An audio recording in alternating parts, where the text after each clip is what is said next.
बोलिए प्रेम से श्री सद्गुरु महाराज की। विश्व वंदनीय त्रैलोक पावन आराध्य देव के पावन हृदय सम्राट परम पूज्यपाद संत साई स्वामी जी महाराज के पावन चरणों में कोट से नमन। उनके ही विशेष कृपा पात्र पूज्यपाद ब्रह्म ऋषि स्वामी चतुरानंद जी महाराज के पावन चरणों में कोट से नमन। वंदनीय साधु समाज, विद्वज्जन, आदरणीय धर्म प्रिय सज्जन वृंद तथा आदरणीय माताओं एवं बहनों, प्यारे बच्चों, आज का प्रतिपाद्य विषय है गुरु। गुरु जो यह शब्द है बहुत ही सार गर्भित शब्द है। गुरु कहते हैं ज्ञान दाता को, और शिष्य कहते हैं जो ज्ञान को धारण कर ले।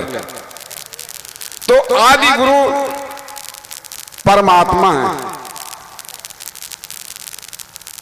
आंख में देखने का ज्ञान, कान में सुनने का ज्ञान, नाक में सूंघने का ज्ञान, ये सब परमात्मा का दिया हुआ है।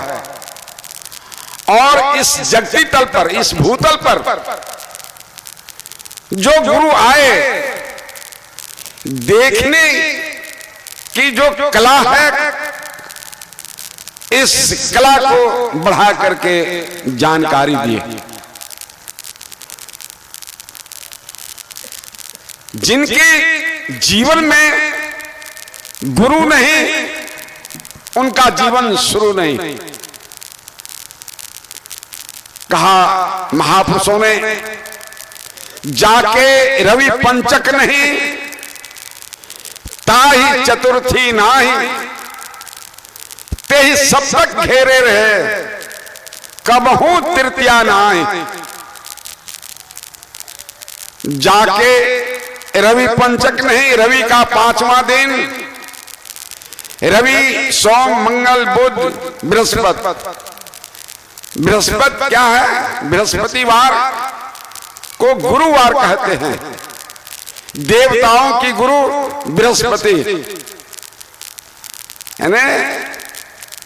रवि पंचक जाके नहीं, ताही चतुर्थी नाही, रवि का चौथा दिवस होता है। रवि सोम मंगल बुध, उसको बुद्धि सुबुद्धि नहीं होगी। तेही सप्तक घेरे रहे। रवि का 7वां दिन है शनिवार। तो उसी को वह शनिचरा ग्रह घेरा हुआ रहता। कब हो तृतीया नाही, मतलब रवि का 3रा दिन है रवि सोम मंगल, अर्थात आनंद। जीवन में आनंद चाहते हैं, शांति चाहते हैं, तो गुरु को अपनाना होगा। गुरु ही सारे मानवों के कल्याण पथ पर ले चलने वाले होते हैं। इसलिए गुरु युक्ति के मुताबिक हमें चलना है। आज ये महाधिवेशन जो हम आप देख रहे हैं, ये गुरु की कृपा है। और ये हमारे आयोजक स्वामी अनुभवानंद बाबा और स्वामी ज्ञानी बाबा गुरु की सेवा किए हैं, सेवा का प्रतिफल है। आप 18 तारीख 19/8/20 18 तारीख के अपराह्न काल में कितनी भीषण गर्मी, सारे प्रेमियों के हाथ में पंखा चल रहा था। आज देखिए जैसे लग रहा था कैसे ऊब, लेकिन ये गुरु सेवा का प्रतिफल है कि आज ये भगवान आकर के बारिश कर गए और वातावरण को ऐसा बना दिए कि भाई सबों को ओढ़ने की ओढ़ना की आवश्यकता पड़ गई। कितना आनंद से बैठे, यद्यपि आप देखें आसन भूषण भीगा, लेकिन कितने सुख शांति से वातावरण, धूल, कितना धूल उड़ता।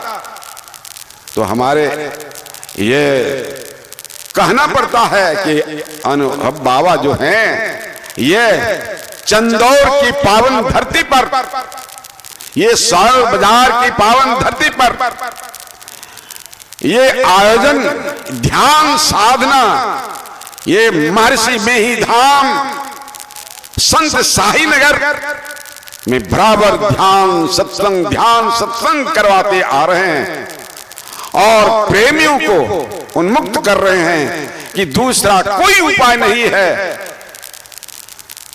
ध्यान और सत्संग के अलावा। तो ध्यान और सत्संग करते हुए लौकिक जीवन और पारलौकिक जीवन, दोनों जीवन को बनाना है। दोनों जीवन में आप सुख शांति चाहते हैं तो आध्यात्म गुरु को अपनाना होगा और गुरु के मुताबिक साधन भजन कर करके अपने जीवन को धन्य और महान बनाना होगा। इस वास्ते कहा, आराध्य देव की वाणी में पाठ के रूप में आया सामने, गुरु हरि चरण में प्रीति हो, युग काल क्या करे, कछवी की दृष्टि हो, जंजाल क्या करे। कछवी अपने तो रहती है पानी में, अंडा देती है सूखे में, तो अंडा को कैसे सेती है? सूरत से, ख्याल से। ठीक वैसे ही आप हम संसार में रहें, संसार के कर्तव्यों का पालन करते हुए सांसारिक कार्यों को करें, लेकिन हमारा सूरत ख्याल कहां रहना चाहिए? उस पर ब्रह्म परमात्मा में। जिनकी लगन लगी है भगवान में, उनकी नैया चलेगी तूफान में। इस वास्ते अपने ख्याल को, अपने सूरत को उनमें लगाए रखें। तो गुरु जो है अरे साक्षात परमात्मा ही है। इसलिए कहा गुरु ब्रह्मा गुरु विष्णु गुरु देवो महेश्वरा, गुरु साक्षात पर ब्रह्मा तस्मै श्री गुरुवे नमः। साक्षात कहा कि परमात्मा का दर्शन करना चाहते हो तो साक्षात देख लो गुरु को। गुरु कहा सगुण स्वरूपी ईश हैं, सबको नजर निहार। गुरु धन्य है, गुरु धन्य है, गुरु धन्य दाता दयाल।